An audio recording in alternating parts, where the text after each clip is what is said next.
জানিয়ে দিব এই মুহূর্তে পাওয়া সর্বশেষ বাংলা সংবাদ। শুরুতেই শিরোনাম। নির্বাচনের ঘোষণা তাড়াতাড়ি হওয়া উচিত। পরেই জানাবো মিত্রদের জড়ো করুন, শত্রুদের চিহ্নিত করুন, মাহফুজ আলমের বার্তা।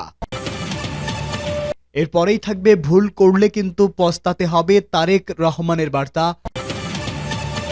জানাবো হঠাৎ অসুস্থ হয়ে হাসপাতালে লুৎফর জামান বাবর। এবং সর্বশেষ জানাবো নতুন ফ্যাসিস্ট যাতে তৈরি না হয় সেদিকে নজর রাখতে বললেন চরমোনাইয়ের পীর। সংবাদ শিরোনাম শুনুন, এবারে বিস্তারিত।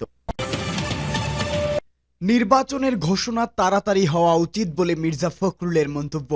বিএনপির মহাসচিব মির্জা ফখরুল ইসলাম আলমগীর বলেছে, ত্রয়োদশ জাতীয় সংসদ নির্বাচনের ঘোষণা তাড়াতাড়ি হওয়া উচিত। 6 মাসের মধ্যে সব সমস্যার সমাধান করে ফেলা সম্ভব, এজন্য নির্বাচনের ঘোষণা তাড়াতাড়ি দরকার। বিগত 16 বছর দেশে সংসদীয় গণতন্ত্রের চেষ্টা হয়নি, সেই চেষ্টাটাই আবার চালু করতে হবে। বিএনপির প্রতিষ্ঠাতা সাবেক প্রেসিডেন্ট জিয়াউর রহমানের 89তম জন্মবার্ষিকী উপলক্ষে গতকাল রাজধানী শেরেবাংলা নগরে তার সমাধি নিয়ে কথা বলেন।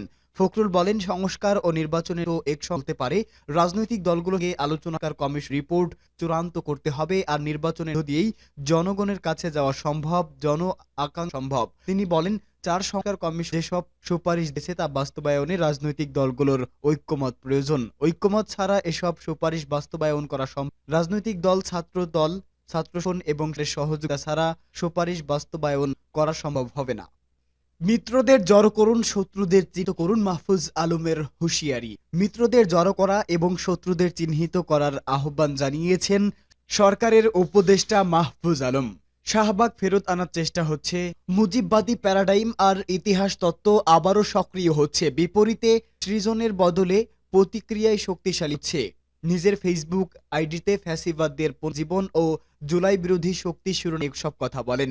মাহফুজ আলম বলেন, ফ্যাসিবাদদের বিভিন্ন শাখা প্রশাখা আবারও সক্রিয় হচ্ছে। পুরনো ভাবাদর্শিক বন্দোবস্ত সক্রিয় হয়ে গেছে। সরকারের দায় দিন, অসুবিধা নেই, আমরা চেষ্টা করছি। কেন পারিনি বা আপনাদের প্রত্যাশা মতো পারছি না সেসব ব্যাখ্যা আমরা দিব, কিন্তু কালচারাল ফ্যাসিজম এবং পুরানো অর্থনৈতিক বন্দোবস্তের বিরুদ্ধে আমাদের নিরন্তর লড়াই প্রয়োজন। তিনি বলেন, সামাজিক ফ্যাসিবাদ বনাম সেকুলারিস্ট হত্যা খেলা নষ্ট করে দেওয়া দরকার, নাইলে এ দুই শক্তিকে হত্যা চলবে। ভুল করলে কিন্তু পস্তাতে হবে, মন্তব্য তারেক রহমানের।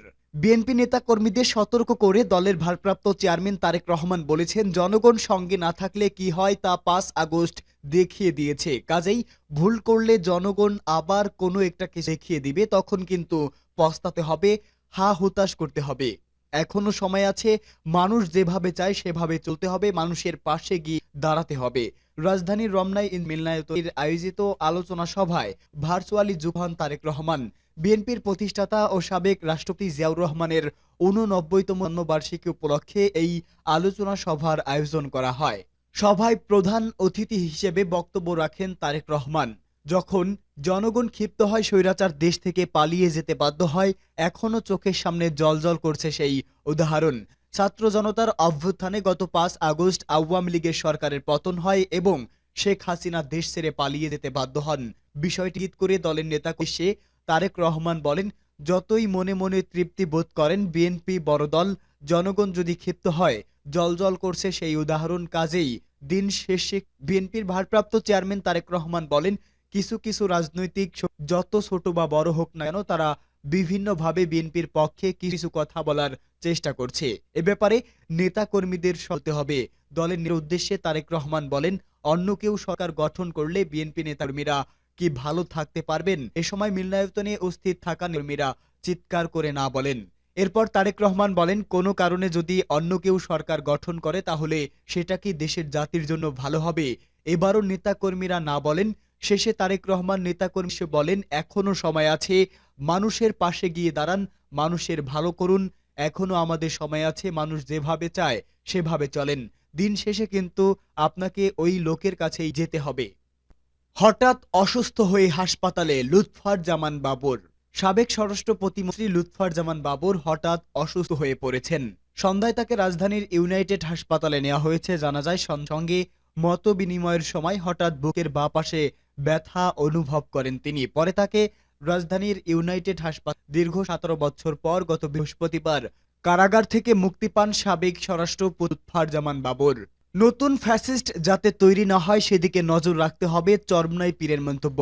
ইসলামী আন্দোলন বাংলাদেশের আমির ও চরমনাইয়ের পীর মুফতি সৈয়দ মোহাম্মদ রেজাউল করিম বলেছেন, ফ্যাসিস্ট তাড়িয়েছি, আবার নতুনভাবে যাতে ফ্যাসিস্টের জন্ম না হয় সেদিকে সকলকে নজর রাখতে হবে। বাংলাদেশ সুপ্রিম কোর্ট আইনজীবী সমিতি ভবনের শহীদ শফিউর রহমান মিল্লায়ত ইসলামী আইনজীবী পরিষদ সম্মেলনে প্রধান অতিথির বক্তব্যে তিনি কথা বলেন। ইসলামী আন্দোলনের এক সংবাদ বিজ্ঞপ্তিতে বলা হয়, মুফতি সৈয়দ মোহাম্মদ রেজাউল করিম সম্মেলনে বলেন, অতীতের শাসকেরা গত 53 বছরে 1, 2 বার নয় 5 বার বাংলাদেশ চ্যাম্পিয়ন বানিয়েছে। এই দুর্নীতিবাজদের রাষ্ট্র রেখে পরিবর্তন আনা হবে। সৎ, যোগ্য ও ন্যায়পরায়ণ মানুষকে রাষ্ট্র ক্ষমতায় অধিষ্ঠ করতে হবে। সমাজের ইসলামী নীতি আদর্শ বাস্তবায়ন করলে ব্যক্তি, সমাজ ও রাষ্ট্রীয় পর্যায়ে শান্তি প্রতিষ্ঠা হবে। এ সময় তিনি বলেন, দেশে শান্তি চাইলে সাম্য, মানবিক মর্যাদা ও সামাজিক ন্যায় বিচার প্রতিষ্ঠায় ইসলামী আদর্শ বাস্তবায়ন করা জরুরি। ইসলামী আন্দোলনের ছেলে বাবা আত্মীয় নেয় না, যে যখন অপরাধ করে তখন রাজপথে ঝাঁপিয়ে পড়বে।